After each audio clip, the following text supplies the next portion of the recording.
KSAC students. Today is Thursday, September the 6th, and I'm Rebecca Mercer. And I'm Jessica Renteria. And this is your KSAC News. And now over to the top story. The National Coalition of Churches representing more than 500 million Christians will meet in Geneva next month to take up the plight of an 11-year-old Christian girl who is facing execution under Pakistan's blasphemy laws. The World Council of Churches called the meeting to discuss Pakistan's brutal blasphemy laws, and in particular the case of Rimsha Masih. Masih, who is believed to have Down syndrome, has been in jail for allegedly burning pages from a book containing Islamic scripture. Pakistan's blasphemy laws are indistinct except in their mandatory prescription for execution for Masih. The World Council of Churches, which links 349 Protestant and Orthodox church organizations, will hold the conference from September the 17th through the 19th, with UN representatives also expected to attend. The agenda will be taught by Pakistan's blasphemy laws, persecution of Christians, and Masih's case. This is just the latest in a series of similar incidents going back many years. Some cases are reported, but some go unreported. For example, earlier this year, a mentally impaired Muslim man accused of burning a Quran was reportedly dragged out of a Pakistan police station by an angry mob and burned alive. Christians, as well as other non-Muslims in Pakistan, such as Buddhists and Hinduists, hope that this international conference will expose the hypocrisy of Pakistan's Human Rights Council, so that others will see the brutal religious persecution that they must endure every day.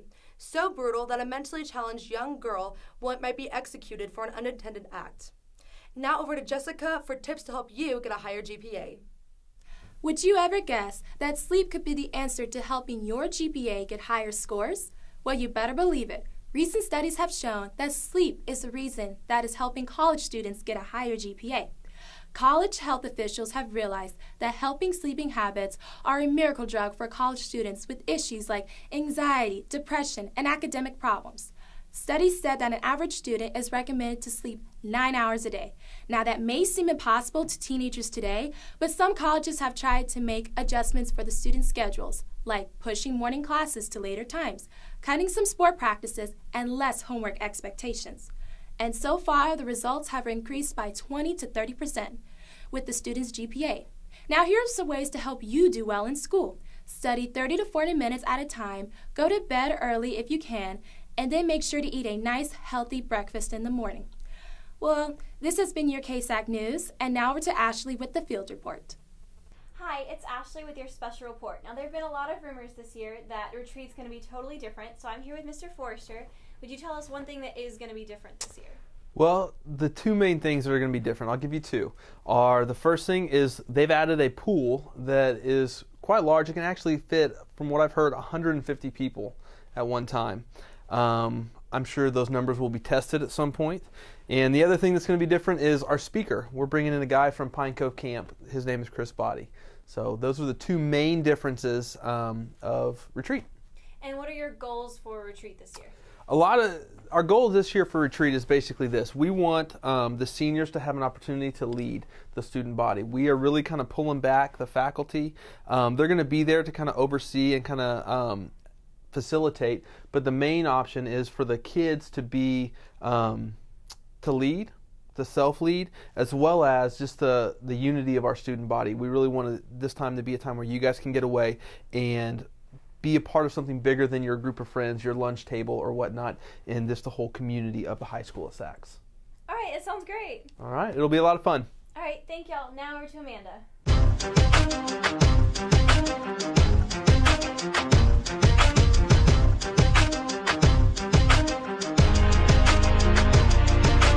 Hey everybody, it's Amanda Henderson with your KSAC Sports Report. Today we have the freshman and JV football teams playing Navarro at 5 and 6:30 p.m. And tomorrow the varsity football team will be playing at Navarro at 7:30 p.m. Saturday we have the cross country team and their NEISD meet, and that'll start at 8 a.m. as well as the JV and varsity volleyball teams playing Providence at 1 and 2 p.m. And for all you that are football fans, or if you play football, how would you feel if your quarterback was a girl?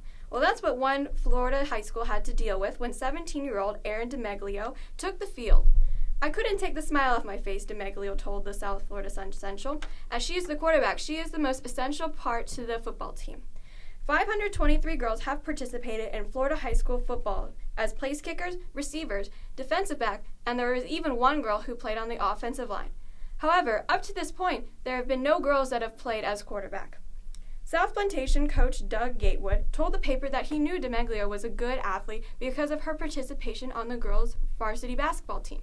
However, he says having her on the team is no stunt and that he looks forward to having her as a vital part of his team this year. Well, if you have an opinion on this or if you want to make your voice heard on this matter, you can go to sacsbroadcast.com and take the online poll which we have set up indicating whether or not you would play on a varsity football team if your quarterback was a girl. Thanks so much for listening, and now off to Chase Potter, our sports field reporter.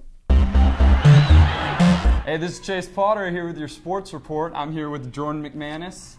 Now, Webster's Dictionary defines success as the favorable or prosperous termination of attempts or endeavors. San Antonio Christian High School defines success in 2 simple words. Jordan McManus. Jordan, how do you attribute these claims? Well, it's not really success in me. It's success for our whole team. We had a fairly young team, and we have some newcomers. And so we've kind of gotten off to a rocky start, but we're really coming together as a team and learning how to work together. And we're really learning how to rely on each other for our success. Very good. Unfortunately, both the football and volleyball teams have gotten off to some rocky starts. And I'm going to take this time to make that a problem on you. Fan base, we need a little more out of you. Thank you. This has been Chase Potter here with Jordan McManus. Now we're just spicy with the weather.